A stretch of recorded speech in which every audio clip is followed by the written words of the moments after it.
ഓക്കേടാ. ഫസ്റ്റ് ക്ലാസ്സിലപ്പോൾ നമ്മൾ പറഞ്ഞത് ഫസ്റ്റ് പാർട്ട് നമ്മൾ പറഞ്ഞത് ഹിമാലയ പർവ്വതം അല്ലേ, ഹിമാലയ പർവ്വതം രൂപം കൊണ്ടിട്ടുള്ളത് സംയോജക ഫലകാതിരാണ് അല്ലേ, അത്രയും പറഞ്ഞ് നമ്മൾ നിർത്തി പാർട്ട് 1.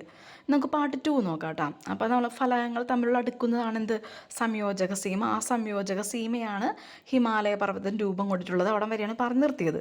ഗിരികന്ധരവും പറഞ്ഞിട്ടുണ്ടായിരുന്നു അല്ലേ. ആഴമേറിയതും ചെങ്കുത്തായ വശങ്ങളോട് കൂടിയതുമായ താഴ്വരകളാണ് ഗിരികന്ധരങ്ങൾ. സിന്ധു, ഗംഗ, സത്ലജ് തുടങ്ങിയ നദികൾ അപരദനത്തിലൂടെ ഹിമാലയ പർവ്വതനിരക്ക് കുറുകെ എന്താണ് ഗിരികന്ധരങ്ങൾ സൃഷ്ടിക്കുന്നു. ഇത്രയുമാണ് നമ്മൾ പാർട്ട് 1 പറഞ്ഞത്. നമുക്ക് നോക്കാം കേട്ടോ. പാർട്ട് 2 നമുക്ക് പറയാനുള്ളത് ഹിമാലയവും പ്രാദേശിക വിഭാഗങ്ങളെക്കുറിച്ചാണ്. ഹിമാലയത്തിൻ്റെ പ്രാദേശിക വിഭാഗങ്ങളെക്കുറിച്ചാണ് പഠിക്കാനുള്ളത്. അപ്പോൾ ഹിമാലയത്തിൽ നിന്നും ഉത്ഭവിക്കുന്ന നദികൾ പർവ്വതനിരകൾക്ക് കുറുകെ ആഴമേറിയ താഴ്വരകൾ നിർമ്മിച്ചുകൊണ്ട് ഒഴുകുന്നു അല്ലേ. ഈ ഹിമാലയത്തിൽ നിന്ന് ഉത്ഭവിക്കുന്ന നദികൾ എന്താണ്, പർവ്വതനിരകൾക്ക് കുറുകെ ആഴമേറിയ താഴ്വരകൾ, അതായത് ഗിരികന്ധരങ്ങൾ നിർമ്മിച്ചുകൊണ്ട് ഒഴുകുന്നു. പർവ്വതനിരകൾക്ക് കുറുകെ ഒഴുകുന്ന നദികളെ അടിസ്ഥാനപ്പെടുത്തിയാണ് ഹിമാലയത്തെ പ്രാദേശിക വിഭാഗങ്ങളായി വേർതിരിക്കുന്നത്. ഹിമാലയത്തിൻ്റെ പ്രാദേശിക വിഭാഗങ്ങൾ ഏതൊക്കെയാണെന്ന് നോക്കാം. ഒന്ന് പടിഞ്ഞാറൻ ഹിമാലയം, മധ്യ ഹിമാലയം, കിഴക്കൻ ഹിമാലയം. ഇതുപോലെ തന്നെ, അതായത് പടിഞ്ഞാറ് നമ്മൾ ഇവിടെ കാണില്ലേ, ഈ ചാപ്റ്ററിൽ കണ്ട ഭൂപടത്തിൽ കാണില്ലേ, അതുപോലെ തന്നെ അതായത് പടിഞ്ഞാറൻ ഹിമാലയം, പിന്നെ മധ്യ ഹിമാലയം, കിഴക്കൻ ഹിമാലയം, അങ്ങനെ 3ആയിട്ട് ഹിമാലയൻ പർവ്വതനിരകൾ വിഭജിക്കുകയാണ്. അതായത് ഹിമാലയത്തിൻ്റെ പ്രാദേശിക വിഭാഗങ്ങൾ. ഇനി ഈ ഓരോ വിഭാഗങ്ങളെയും, അതായത് ഓരോ ഹിമാലയ മേഖലകളെയും ഏതൊക്കെ നദികൾ വെച്ചിട്ടാണ് വേർതിരിക്കണമെന്ന് നമുക്ക് നോക്കാം. പടിഞ്ഞാറൻ ഹിമാലയം. ഓക്കെ, പടിഞ്ഞാറൻ ഹിമാലയം എന്ന് പറയുമ്പോൾ പടിഞ്ഞാറ് ഭാഗത്ത് തന്നെ നമ്മൾ നോക്കാം അല്ലേ. പടിഞ്ഞാറൻ ഹിമാലയം, പടിഞ്ഞാറ് ഭാഗത്ത് ഏതൊക്കെ നദികളാണ്, സിന്ധു നദി അല്ലേ. സിന്ധു നദി കണ്ട, സിന്ധു നദി പടിഞ്ഞാറ് ഭാഗത്ത് കണ്ടില്ലേ, അതിൻ്റെ പോഷകങ്ങൾ ചലം, ചിനാബ്, രവി, സത്ലജ് അല്ലേ. അപ്പോൾ സിന്ധു നദിയും പിന്നെ ഏതാണ്, കാളി നദി. സിന്ധു നദിയും കാളി നദിയും, സിന്ധുവും കാളിയും കൂടിയാണ് എന്ത്, പടിഞ്ഞാറൻ ഹിമാലയം. അപ്പോൾ പടിഞ്ഞാറൻ ഹിമാലയത്തെ വേർതിരിക്കുന്നത് ഏതൊക്കെ നദികളാണ്, സിന്ധു, കാളി നമുക്ക് കാണാം മധ്യഭാഗത്ത് കണ്ട, നടുക്കായിട്ട് എന്താണ്, ഉത്തരാഖണ്ഡ് സ്റ്റേറ്റിൻ്റെ ഒക്കെ അടുത്തായിട്ട് നമുക്ക് കാണാം കാളി നദി എന്ന് പറഞ്ഞ് എഴുതിയേക്കുന്നത്. അപ്പോൾ സിന്ധുവും കാളിയുമാണ് എന്ത്, പടിഞ്ഞാറൻ ഹിമാലയം വേർതിരിക്കുന്നത്. പിന്നെ അത് കഴിഞ്ഞ് മധ്യ ഹിമാലയം വരുമ്പോൾ എവിടെ തുടങ്ങും, കാളി മുതൽ ടീസ്റ്റ വരെ. കാളി മുതൽ ടീസ്റ്റ വരെയാണ് ഇത് മധ്യ ഹിമാലയം കേട്ടോ. മധ്യ ഹിമാലയം വേർതിരിക്കുന്നത് കാളി മുതൽ ടീസ്റ്റ വരെയും. ഇനി അടുത്ത എങ്ങനെയായിരിക്കും, ടീസ്റ്റ മുതൽ ബ്രഹ്മപുത്ര അല്ലേ, ബ്രഹ്മപുത്ര കിഴക്ക് ഭാഗത്ത് ബ്രഹ്മപുത്ര. അപ്പം കിഴക്കൻ ഹിമാലയം എന്ന് പറയുമ്പോൾ ടീസ്റ്റ മുതൽ ബ്രഹ്മപുത്ര വരെ. അപ്പോൾ എളുപ്പമാണ്, നമുക്ക് പഠിച്ചു കഴിഞ്ഞില്ലേ ഇത്. അതായത് പടിഞ്ഞാറൻ ഹിമാലയം എന്ന് പറയുമ്പോൾ സിന്ധു മുതൽ കാളി വരെയും, അത് കഴിഞ്ഞ് മധ്യ ഹിമാലയം എന്ന് പറയുമ്പോൾ കാളി മുതൽ ടീസ്റ്റ വരെയും, കിഴക്കൻ ഹിമാലയം എന്ന് പറയുമ്പോൾ ടീസ്റ്റ മുതൽ ബ്രഹ്മപുത്ര വരെയും. ഇനി ജമ്മു കാശ്മീരിൻ്റെ വടക്ക് സിന്ധു നദി താഴ്വര മുതൽ ഉത്തരാഖണ്ഡിൻ്റെ കിഴക്ക് കാളി നദി എന്ന് പറയുന്നത് ഗാഗ്ര നദിയുടെ പോഷക നദിയാണ്. കറക്റ്റായിട്ട് പഠിച്ചു വയ്ക്കുക. കാളി എന്തിൻ്റെ പോഷക നദിയാണ്, ഗാഗ്ര നദിയുടെ പോഷക നദിയാണ് കാളി നദി. അപ്പോൾ ഉത്തരാഖണ്ഡിൻ്റെ കിഴക്ക് കാളി നദി താഴ്വര വരെ ഉൾപ്പെടുന്നതാണെന്ത്, പടിഞ്ഞാറൻ ഹിമാലയം.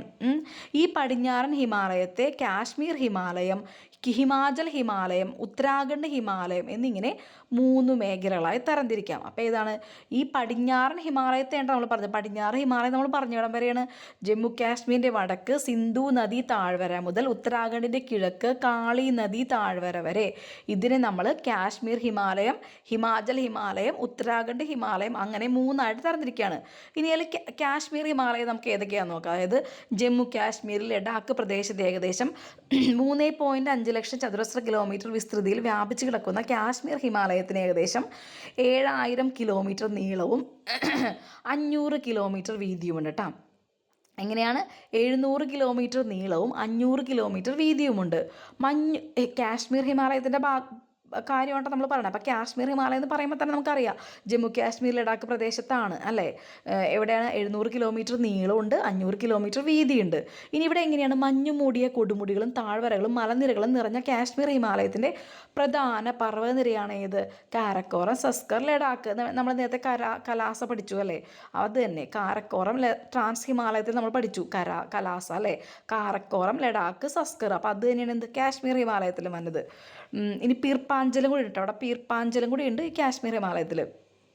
ഇനി ലോകത്തിലെ രണ്ടാമത്തെ ഉയരമേറിയ കൊടുമുടിയായ മൗണ്ട് കെയ്റ്റു എവിടെയാണ് സ്ഥിതി ചെയ്യുന്നത്? ഈ കാരക്കോറത്തിലാണ് കേട്ടോ. ലോകത്തിലെ രണ്ടാമത്തെ ഉയരമേറിയ കൊടുമുടിയായ മൗണ്ട് കെയ്റ്റു കാരക്കോറം നിലയിലാണ് സ്ഥിതി ചെയ്യുന്നത്. അതിൻ്റെ 8611 മീറ്ററാണ് ഉയരം. ഈ കാരക്കോറത്തിൻ്റെ ഉയരം എത്രയാണ്? 8611. ലോകത്തിലെ രണ്ടാമത്തെ ഉയരമേറിയ കൊടുമുടി. ഒന്നാമത്തേതാണ് മൗണ്ട് എവറസ്റ്റ് അല്ലേ, ഇത് രണ്ടാമത്തെയാണ് കേട്ടോ, 8611 മീറ്റർ. ഇനി സിയാച്ചിൻ, ബോൾട്ടാരോ തുടങ്ങിയ ഈ പ്രദേശത്തെ പ്രധാന ഹിമാനികളാണ്. അപ്പോൾ ഈ പ്രദേശത്തെ പ്രധാന ഹിമാനികൾ ഏതൊക്കെയാണ്? സിയാച്ചിനും ബോൾട്ടോരോമാണ് പ്രധാന ഹിമാനികൾ. സിന്ധു നദിയും അതിൻ്റെ പോഷകനദികളായ രവി, ചലം, ചിനാബ് തുടങ്ങിയവയിലും വർഷം മുഴുവൻ സമൃദ്ധമായ നീരൊഴുക്ക് സാധ്യമാവുന്നത് ഈ ഹിമാനികളാണ് കേട്ടോ. അപ്പം ഈ സിന്ധു നദിയിലും അതിൻ്റെ പോഷകനദികളായ രവി, ചലം, ചിനാബ് ആ നദികളിലൊക്കെ എന്താണ് വർഷം മുഴുവൻ ധാരാളം വെള്ളം ഉണ്ടാവും. അത് എന്തുകൊണ്ടാണ്? ഈ രണ്ട് ഹിമാനികൾ, അതായത് ബോൾട്ടാരോ, സിയാച്ചിൻ ഹിമാനികളിൽ നിന്നാണ് വെള്ളം വരുന്നത് അല്ലേ. അതുകൊണ്ട് അവിടെ എപ്പോഴും സമൃദ്ധമായി വെള്ളമൊഴുകും. ഇനി പർവ്വതങ്ങളുടെ ഇരുവശങ്ങളെയും തമ്മിൽ ബന്ധിപ്പിച്ച് ഗതാഗതം സാധ്യമാക്കുന്നത് എന്താണ്? ചുരങ്ങളാണ് അല്ലെ, ചുരങ്ങളാണ്. ഇവിടെ ഒരു സിയാച്ചിൻ ഹിമാനിയുടെ ഫോട്ടോ കൊടുത്തിട്ടുണ്ട് കേട്ടോ. ലോകത്തിലെ ഏറ്റവും ഉയരത്തിൽ സ്ഥിതി ചെയ്യുന്ന യുദ്ധഭൂമി എന്നറിയപ്പെടുന്നത് സിയാച്ചിൻ ഹിമാനിയാണ്. ഇനി ഈ പർവ്വതനിരകൾ മുറിച്ചു കടക്കാൻ സഹായമാവുന്ന സ്വാഭാവിക ഇടങ്ങളാണ് എന്ത്? ചുരങ്ങൾ. പിർപ്പാഞ്ചൽ പർവ്വതനിരക്ക് കുറുകെയുള്ള ബനിഹാൾ ചുരമാണ് ജമ്മു പ്രദേശത്തെ കാശ്മീർ താഴ്വരമായി ബന്ധിപ്പിക്കുന്നത് കേട്ടോ. അപ്പോൾ ജമ്മുവിനെ കാശ്മീരുമായി ബന്ധിപ്പിക്കുന്നത് പിർപ്പാഞ്ചൽ പർവ്വതനിരക്ക് കുറുകെയുള്ള ബനിഹാൾ ചുരമാണ് കേട്ടോ. പിർപ്പാഞ്ചൽ പർവ്വതനിരക്ക് കുറുകെയുള്ള ബനിഹാൾ ചുരമാണ് എന്ത്? ജമ്മു പ്രദേശത്തെ കാശ്മീരുമായിട്ട് ബന്ധിപ്പിക്കുന്നത്. പിന്നെ ശുദ്ധജല തടാകങ്ങൾ ധാരാളമുള്ള കാശ്മീർ ഹിമാലയത്തിലെ ഒരു പ്രധാന തടാകമാണ് ദാൽ തടാകം. അപ്പം കാശ്മീരിലെ ഒരു പ്രധാന തടാകം ഏതാണ്? ദാൽ തടാകം. ഇത് ശ്രീനഗർ പട്ടണത്തിലാണ് സ്ഥിതി ചെയ്യുന്നത്. കാശ്മീരിലെ ഒരു പ്രധാന വിനോദസഞ്ചാര വാണിജ്യ കേന്ദ്രം കൂടിയാണിത്. ദാൽ തടാകത്തിലെ ഷിക്കാര തോണികളും ഫ്ലോട്ടിംഗ് മാർക്കറ്റുകളും, അതായത് തോണികളിലെ വിപണികൾ നമുക്ക് യൂട്യൂബിലൊക്കെ അടിച്ചു നോക്കി കാണാൻ പറ്റും. അതായത് തോണികളിൽ അവരിങ്ങനെ അവിടുത്തെ സാധനങ്ങളൊക്കെ വിൽക്കണത് തോണികളിലാണ്. ഇവിടെയുള്ള ടൂറിസ്റ്റുകളൊക്കെ ആകർഷിക്കാൻ വേണ്ടിയിട്ട്. ടൂറിസ്റ്റുകൾ അവിടെ വരുമ്പോൾ അവർ വാങ്ങിച്ചോളുമല്ലോ. അപ്പോൾ അവരിങ്ങനെ ഈ തോണികളിൽ അതാണ് കേട്ടോ പറയണേ. അതാണ് ഷിക്കാര തോണികളും പിന്നെ ഫ്ലോട്ടിംഗ് മാർക്കറ്റും. അപ്പോൾ ആ ഫ്ലോട്ടിംഗ് മാർക്കറ്റ് എന്ന് വെച്ചാൽ വഞ്ചിയിൽ തന്നെ ഇങ്ങനെ പോയിട്ട് ഓരോ സാധനങ്ങൾ അവർ വിൽക്കണം. അതെന്താണ്? അവരുടെ ടൂറിസത്തിൻ്റെ മുഖമുദ്രകളാണ് കേട്ടോ. ഇനി പറയണത് പർവ്വതച്ചെരുവുകളിൽ വേനൽക്കാലങ്ങൾ രൂപപ്പെടുന്ന പുൽമേടുകളാണ് എന്ത്? മർഗുകൾ. ശൈത്യകാലങ്ങളിൽ മഞ്ഞു മൂടപ്പെടുന്ന മർഗുകൾ സ്കീയിങ് പോലുള്ള മഞ്ഞുകാല വിനോദങ്ങൾക്കായി ധാരാളം സഞ്ചാരികളെ ആകർഷിക്കുന്നു. സോൺമാർഗ്, ഗുൽമാർഗ് എന്നിവ എന്താണ്? ഇവയിൽ ചില മാർഗുകളാണ് കേട്ടോ. മാർഗുകൾക്ക് ഉദാഹരണമാണ് സോൺമാർഗ്, ഗുൽമാർഗ്. ഇനി നമ്മൾ പഠിക്കാൻ പോകുന്നത് ഹിമാലയത്തെക്കുറിച്ചാണ് കേട്ടോ. ഹിമാലയം പ്രധാനമായിട്ട് നടുക്ക്, അതായത് ഹിമാചൽ സംസ്ഥാനത്താണ്. ഈ പർവ്വത പ്രദേശത്തെ പ്രധാന നദി ഏതാണ്? ചിനാബ്, രവി, ബിയാസ് എന്നിവയാണ് കേട്ടോ. അപ്പോൾ സിന്ധു നദിയുടെ പോഷകങ്ങളായ ചിനാബ്, രവി, ബിയാസ് ആണ് എന്ത്? ഈ ഹിമാലയത്തിലെ പ്രധാന നദികൾ. ഇനി ഈ പ്രദേശത്തെ പർവ്വതനിരകൾ ഏതൊക്കെയാണ്? ദൗളാധർ, പീർപ്പാഞ്ചൽ എന്നിവയാണ് പർവ്വതനിരകൾ കേട്ടോ. ഇനി കുറേ ശുദ്ധജല തടാകങ്ങളുണ്ട്. അത് ഏതൊക്കെയാണ്? ചന്ദ്രതാൽ, സൂരജ്താൽ, ഇതൊക്കെ ശുദ്ധജല തടാകങ്ങളാണ്. ഹിമാചൽ പ്രദേശിനെ ലഡാക്കുമായിട്ട് ബന്ധിപ്പിക്കുന്ന ബാരാലാച്ചല ചുരം എന്തിനാണ്? ഹിമാചൽ പ്രദേശിനെ ലഡാക്കുമായി ബന്ധിപ്പിക്കുന്നതാണ് ലഡാക്ക്. ലാച്ചല കേട്ടോ. അപ്പം ഹിമാചൽ പ്രദേശിനെ ലഡാക്കുമായി ബന്ധിപ്പിക്കുന്നത് ബാരാലാച്ചല. ഇനി കുളു താഴ്വരയെ ലാഹുൽ, സ്പിതി എന്നീ താഴ്വരകളുമായി ബന്ധിപ്പിക്കുന്നതാണെന്ത്? റോഹ്താങ് ചുരം. ഇത് രണ്ട് ഇമ്പോർട്ടൻ്റ് ആണ്. അപ്പോൾ കുളു താഴ്വരയെ ലാഹുൽ, സ്പിതി എന്നീ താഴ്വരകളുമായി ബന്ധിപ്പിക്കുന്നത് റോഹ്താങ് ചുരമാണ്. ഹിമാചൽ പ്രദേശിലെ ഇത് രണ്ടുമാണെന്ത്? ഈ ഹിമാചൽ പ്രദേശിലെ പ്രധാന ചുരങ്ങൾ എന്തൊക്കെ? റോഹ്താങ് നമ്മൾ പറഞ്ഞു, ബാരാലാച്ചിലയും പറഞ്ഞിട്ടാ. ഇനി ഷിംല, മണാലിയൊക്കെ അവിടുത്തെ സുഖവാസ കേന്ദ്രങ്ങളാണ്, നമുക്കറിയാം. പിന്നെ ചൂട് നീരുറവുകളുണ്ട് അവിടെ അല്ലേ. ആ ചൂട് നീരുറവുകൾ ഉദാഹരണം ഏതാണ് പറയുന്നത്? അതായത് മഴവെള്ളം ഭൂമിക്കടിയിലേക്ക് ഊർന്നിറങ്ങി ഭൂഗർഭജലത്തിൻ്റെ ഭാഗമാവുന്നു. പർവ്വത രൂപീകരണം പോലുള്ള ഭൗമപ്രവർത്തനങ്ങൾ സജീവമായ ഇടങ്ങളിൽ ഭൗമോപരിതലത്തിനടിയിലെ ശിലാപാളികൾ ചൂടുപിടിക്കുകയും ഈ ശിലകൾ ഭൂഗർഭജലത്തെ ചൂടാക്കുകയും ചെയ്യുന്നു. ഇങ്ങനെ ചൂടുപിടിച്ച ഭൂഗർഭജലം ഭൗമോപരിതലത്തിൽ ഉറവകളായി എത്തുന്നതാണ് ചൂട് നീരുറവുകൾ. ഹിമാലയ പർവ്വത ഭാഗങ്ങളിൽ ധാരാളം ചൂട് നീരുറവുകൾ കാണാം. ഉദാഹരണം നുബ്ര താഴ്വര, മണിക്കരൺ, ഗീർഗംഗ. ചൂട് നീരുറവുകളിൽ നിന്ന് ഭൗമതാപോർജ്ജം ഉപയോഗിച്ച് വൈദ്യുതി ഉൽപ്പാദിപ്പിക്കാൻ കഴിയും. ഹിമാചൽ പ്രദേശിലെ മണികരൺ ചൂട് നീരുറവുകളിൽ നിന്നും ഇത്തരത്തിൽ വൈദ്യുതി ഉൽപ്പാദിപ്പിക്കുന്നതാണ് കേട്ടോ. ഇനി നമുക്ക് അടുത്ത് പറയാനുള്ളത് ഉത്തരാഖണ്ഡ് ഹിമാലയം. ഉത്തരാഖണ്ഡ് ഹിമാലയം എവിടം വരെയാണ്? സത്ലജ് നദി മുതൽ കാളി നദി വരെയുള്ള ഹിമാചൽ പ്രദേശമാണ് എന്ത്?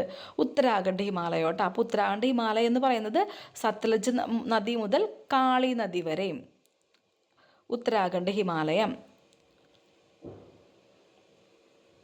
നമ്മൾ മധ്യ ഹിമാലയം നമ്മൾ പഠിച്ചു, കാളി നദി മുതൽ ടീസ്റ്റ വരെയും. ഇനി അത് കഴിഞ്ഞിട്ട് പറയുന്നത് ഉത്തരാഖണ്ഡ് ഹിമാലയം പറഞ്ഞ കേട്ടോ. സത്ലജ് നദി മുതൽ കാളി നദി വരെയാണെന്ത്? ഉത്തരാഖണ്ഡ് ഹിമാലയം. ഇതിൻ്റെ പടിഞ്ഞാറ് ഭാഗം ഗഡ്വാൾ ഹിമാലയം, നമ്മൾ കുമവൂൺ ഹിമാലയം എന്നൊക്കെ മുമ്പ് കേട്ടിട്ടുണ്ടാവും. അപ്പോൾ അത് തന്നെയാണ് ഉത്തരാഖണ്ഡ് ഹിമാലയം എന്ന് പറയുന്നത്, കുമവൂൺ ഹിമാലയമാണ്. അപ്പോൾ സത്ലജ് നദി മുതൽ കാളി നദി വരെയുള്ള ഹിമാചൽ പ്രദേശമാണ് ഉത്തരാഖണ്ഡ് ഹിമാലയം. ഇതിൻ്റെ പടിഞ്ഞാറ് ഭാഗം ഗഡ്വാൾ ഹിമാലയം എന്നും കിഴക്കൻ കുമവൂൺ ഹിമാലയം എന്നൊക്കെ അറിയപ്പെടും. ഇനി നന്ദാദേവി, ക്യാമറ്റ്, ബദ്രിനാഥ്, കേദാർനാഥ് ഇതൊക്കെ എന്താണ്? ഉത്തരാഖണ്ഡ് ഹിമാലയത്തിലാണ് സ്ഥിതി ചെയ്യുന്നത്. ഗംഗ, യമുന നദികളുടെ ഉത്ഭവസ്ഥാനമായ ഗംഗോത്രി, യമുനോത്രി തുടങ്ങിയ ഹിമാനികളും നൈനിത്താൾ, ഭീംതാൾ തുടങ്ങിയ ശുദ്ധജല തടാകങ്ങളൊക്കെ ഈ മേഖലയിലുണ്ട് കേട്ടോ. ഇനി ലെസർ ഹിമാലയത്തിനും, അതായത് നമ്മൾ ലെസർ ഹിമാലയം നമ്മൾ പഠിച്ചില്ലേ, ലെസർ ഹിമാലയത്തിനും ഏതാണ്? ഹിമാദ്രി, ഹിമാചൽ, സിവാലിക്. ഹിമാചലാണെന്ത്? ലെസർ ഹിമാലയം അല്ലേ. ലെസർ ഹിമാലയത്തിനും സിവാലിക് മലനിരകൾക്കും ഇടയിൽ കാണപ്പെടുന്ന നിരപ്പായ താഴ്വരകളാണ് എന്ത്? ദൂണുകൾ. ഉത്തരാഖണ്ഡ് സംസ്ഥാനത്തെ ഡെറാഡൂൺ അല്ലേ, ഉത്തരാഖണ്ഡ് ക്യാപിറ്റൽ അല്ലേ ഡെറാഡൂൺ. ഉത്തരാഖണ്ഡ് സംസ്ഥാനത്തെ ഡെറാഡൂൺ ഇതിൽ പ്രസിദ്ധമാണ്.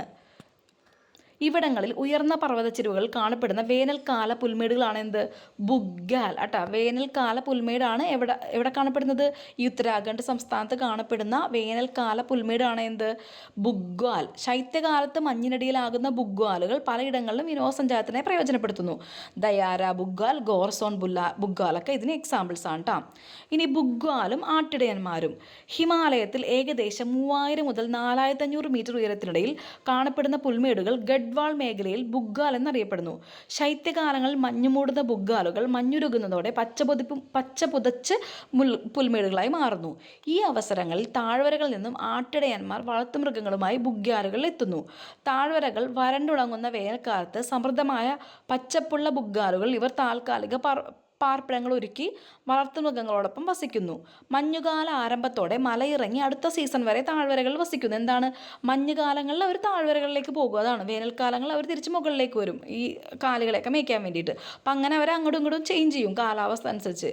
അപ്പം അതെന്താണ്? ആ ഇടന്മാരുടെ കാലിക ദേശീയാണത്തെ എന്ത് പറയും? ട്രാൻസ് ഹ്യൂമൻസ് എന്ന് വിളിക്കും കേട്ടോ. ഇനി നമുക്കടുത്ത് മധ്യ ഹിമാലയം പഠിക്കാം. മധ്യ ഹിമാലയം. ഇപ്പം നമ്മൾ ഈ 3 ഇത് പഠിച്ചില്ലേ, നമ്മൾ ആദ്യത്തെ 3 ഇത് പഠിച്ചില്ലേ?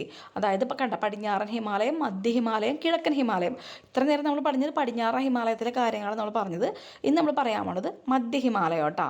മധ്യ ഹിമാലയം എന്ന് പറയുന്നത് കാളി മുതൽ ടീസ്റ്റ വരെ അല്ലേ. കാളി മുതൽ ടീസ്റ്റ വരെയാണ് എന്ത്? മധ്യ ഹിമാലയം. നേപ്പാൾ ഹിമാലയം എന്നും അറിയപ്പെടും കേട്ടോ. ഈ മേഖലയുടെ ഭൂരിഭാഗവും നേപ്പാളിലാണ്, അതുകൊണ്ടാണ് നേപ്പാൾ ഹിമാലയം എന്നറിയപ്പെടുന്നത്. മധ്യ ഹിമാലയത്തിൻ്റെ പടിഞ്ഞാറൻ സിക്കിം, ഡാർജിലിംഗ് പ്രദേശങ്ങൾ മാത്രമാണ് ഇന്ത്യയിൽ ഉൾപ്പെടുന്നത് കേട്ടോ. അപ്പം സിക്കിമും ഡാർജിലിംഗും മാത്രമാണ് എന്ത്? ഇന്ത്യയിലുള്ളത് കേട്ടോ. ലോകത്തെ ഏറ്റവും ഉയരം കൂടിയ കൊടുമുടിയായ മൗണ്ട് എവറസ്റ്റ് നേപ്പാളിലാണ്. കാഞ്ചൻജംഗ പർവ്വതവും ഇന്ത്യ ചൈന അതിർത്തിയിൽ സ്ഥിതി ചെയ്യുന്ന നാഥുല ചുരവും ഈ പ്രദേശത്താണ് സ്ഥിതി ചെയ്യുന്നത് കേട്ടോ. അപ്പം കാഞ്ചൻജംഗ പർവ്വതവും ഇന്ത്യ ചൈന അതിർത്തിയിലുള്ള നാഥുല ചുരവും അല്ലെ, സിക്കിമും ടിബറ്റുമായി ബന്ധിപ്പിക്കുന്നതല്ലേ നാഥുല ചുരം, അതും ഏതാണ്? ഈ പ്രദേശത്താണ് ചെയ്യുന്നത്. ഇനി കുതിച്ചൊഴുകുന്ന ടീസ്ത നദിയും അതിൻ്റെ നദീതീരങ്ങളും സിക്കിം പ്രദേശത്തിൻ്റെ പ്രധാന സവിശേഷതയാണ് കേട്ടോ. ഇനി ഈ ബ്രിട്ടീഷ് ഭരണകാലത്ത് തന്നെ ഇവിടുത്തെ അനുകൂല സാഹചര്യങ്ങൾ കൊണ്ട് ബ്രിട്ടീഷ് ഭരണകാലത്ത് തന്നെ അവിടെ എന്താണ്? തേയില കൃഷി ആരംഭിച്ചിട്ടുണ്ട്. അപ്പോൾ ഡാർജിലിംഗ് തേയില എന്നൊക്കെ പറയുന്നത് ഏറെ പ്രസിദ്ധമാണ് കേട്ടോ. ഇനി കിഴക്കൻ ഹിമാലയം നമുക്കറിയാം, പടിഞ്ഞാറൻ ഹിമാലയത്തെ അപേക്ഷിച്ച് ഉയരം കുറഞ്ഞാണ് കിഴക്കൻ ഹിമാലയം അല്ലേ. ടീസ്റ്റ മുതൽ ബ്രഹ്മപുത്ര നദി വരെയാണ്. ഇനി ഇവിടുത്തെ പ്രധാന കൊടുമുടിയാണിത് നംജ പർവ കേട്ടോ. നംജ പർവയാണ് ഇവിടുത്തെ പ്രധാന കൊടുമുടി. 7756 കിലോമീറ്ററാണ് നംജ പർവ കേട്ടോ. നമ്മൾ ബ്രഹ്മപുത്ര നദി ഇന്ത്യയിലേക്ക് പ്രവേശിക്കുന്നത് ഈ നംജ പർവയിലൂടെയാണ്. അപ്പോൾ ആ നംജ പർവയൊക്കെ ആ ഒരു ഭാഗത്താണ്. ഇനി ബ്രഹ്മപുത്ര, കാമെങ്, ലോഹിത്, സുബൻസിരി അതൊക്കെ അവിടുത്തെ പ്രധാന നദികളാണ് കേട്ടോ. ഇനി അരുണാചൽ പ്രദേശിലെ ടിബറ്റിലെ ലാസയുമായി ബന്ധിപ്പിക്കുന്ന പ്രധാന ചുരമാണ് ഇത് ബോഡില. അരുണാചൽ പ്രദേശിനെ ടിബറ്റിലെ ലാസയുമായിട്ട് ബന്ധിപ്പിക്കുന്നതാണ് ബോഡില. ഇനി മ്യാൻമറുമായിട്ട് ബന്ധിപ്പിക്കുന്ന ഏതാണ്? ദിഫു കേട്ടോ. അരുണാചൽ പ്രദേശിനെ മ്യാൻമറുമായി ബന്ധിപ്പിക്കുന്ന ചുരം ചോദിച്ചാൽ ദിഫു ആണ്. ഇതൊക്കെ അവിടുത്തെ പ്രധാന ചുരങ്ങളാണ്. ഇനി പൂർവാചൽ കുന്നുകളെ കുറിച്ചാണ് കേട്ടോ പറയുന്നത്. പൂർവാചൽ കുന്നുകൾ ബ്രഹ്മപുത്ര താഴ്വരയ്ക്ക് കിഴക്ക് ഹിമാലയ പർവ്വതം വടക്ക് തെക്ക് ദിശയിൽ മനസ്സിലായി. അതായത് ബ്രഹ്മപുത്ര താഴ്വരയ്ക്ക് കിഴക്ക് ഭാഗത്തായിട്ട് ഹിമാലയ പർവ്വതം വടക്ക് തെക്ക് ദിശയിൽ അരുണാചൽ പ്രദേശ് മുതൽ മിസോറാം വരെ താരതമ്യേന ഉയരം കുറഞ്ഞ കുന്നുകളാണെന്ത്? ഈ പൂർവാചൽ കുന്നുകൾ. സമുദ്രനിരപ്പിൽ നിന്നും 500 മുതൽ 3000 മീറ്റർ വരെ ഉയരമുള്ള ഈ കുന്നുകൾ പൂർവാചൽ കുന്നുകൾ എന്നറിയപ്പെടുന്നു. പട്കായിബും നാഗാ കുന്നുകൾ, മിസോ കുന്നുകൾ, മണിപ്പൂർ കുന്നുകൾ ഇതൊക്കെ എന്തിൽ വരും? പൂർവാചൽ കുന്നുകളിൽ വരും കേട്ടോ. ഇനി പ്രധാനമായിട്ടും മഴ ലഭിക്കുന്ന ചിറാപുഞ്ചി, മൗസിൻഡ്രാം ഇതൊക്കെ ഇവിടെ സ്ഥിതി ചെയ്യുന്നതാണ് കേട്ടോ. ചിറാപുഞ്ചി, മൗസിൻഡ്രാം എന്നൊക്കെ പറയുന്നതൊക്കെ പ്രധാനമായിട്ടും ഇവിടെ ഉള്ളതാണ്. ഈ കിഴക്കൻ കുന്നുകളിലാണ് സ്ഥിതി ചെയ്യുന്നത്, അതായത് പൂർവാചൽ കുന്നുകൾ. ഇനി ഇവിടെ പറയുന്നത് നദികൾ മുറിച്ചു കിടക്കുന്നതിനായി മരങ്ങളുടെ വേരുകൾ ചേർത്ത് നിർമ്മിക്കുന്ന പാലങ്ങളാണ്. ഈ പ്രദേശത്തെ മനുഷ്യർ എന്താണ് പ്രകൃതിയോട് എത്രമാത്രം ഇണങ്ങി ജീവിക്കുന്ന ഉദാഹരണമായിട്ട് കൊടുത്താണ് കേട്ടോ ആ പാലങ്ങൾ. പിന്നെ കേബിൾ ലാഞ്ചാവോ പറയുന്നുണ്ട്. കേബിൾ ലാഞ്ചാവോ എന്താണ്? വടക്കിഴക്കൻ ഇന്ത്യയിലെ ഏറ്റവും വലിയ ശുദ്ധജല തടാകമാണ്. ലോക്തക്കിലാണ് സ്ഥിതി ചെയ്യുന്നത് കേബിൾ ലാഞ്ചാവോ. ഇതെന്താണ്? ഈ തടാകത്തിൽ പൊങ്ങിക്കിടക്കുന്ന സസ്യാവശിഷ്ടങ്ങളും മണ്ണും ചേർന്ന് രൂപപ്പെടുന്ന തുരുത്തുകളാണ് കേട്ടോ. ഈ തുരുത്തുകൾക്ക് ഒരു പേരുണ്ട്, പുംടി. പുംട്ടിയാണ്. പുംട്ടി എന്നാണ് ഈ തുരുത്തുകൾ അറിയപ്പെടുന്നത് കേട്ടോ. സസ്യങ്ങളും ചെറുജീവികളും പക്ഷികളും അടങ്ങുന്ന തനത് ആവാസ വ്യവസ്ഥയായ ലോക്തക് തടാകത്തിലെ പുംട്ടികൾ ചേർന്നാണ് കേബിൾ ലഞ്ചാവോ ദേശീയോദ്യാനം. തണ്ണീർത്തട സംരക്ഷണത്തിനായുള്ള റംസാർ പട്ടികയിൽ ഉൾപ്പെടുന്ന ഒരിടം കൂടിയാണ് കേട്ടോ ഈ കേബിൾ ലഞ്ചാവോ. അപ്പോൾ കേബിൾ ലഞ്ചാവോ എവിടെയാണെന്ന് ചോദിച്ചാൽ എവിടെയാണ്? ലോക്തക്, മണിപ്പൂർ കേട്ടോ. മണിപ്പൂരിൽ നിന്ന് കിട്ടണേ. അപ്പോൾ തന്നെ ലോക്തക് മണിപ്പൂരിലാണ് കേബിൾ ലഞ്ചാവോ. ഓക്കെ, ഇനി പാർട്ട് 3 ആയിട്ട് നമുക്ക് അടുത്ത ക്ലാസ്സിൽ കാണാം കേട്ടോ. ഇത് ഒരുമിച്ച് പറഞ്ഞു കഴിഞ്ഞാൽ ഒരു സുഖം ഉണ്ടാവില്ലേ ക്ലാസ്.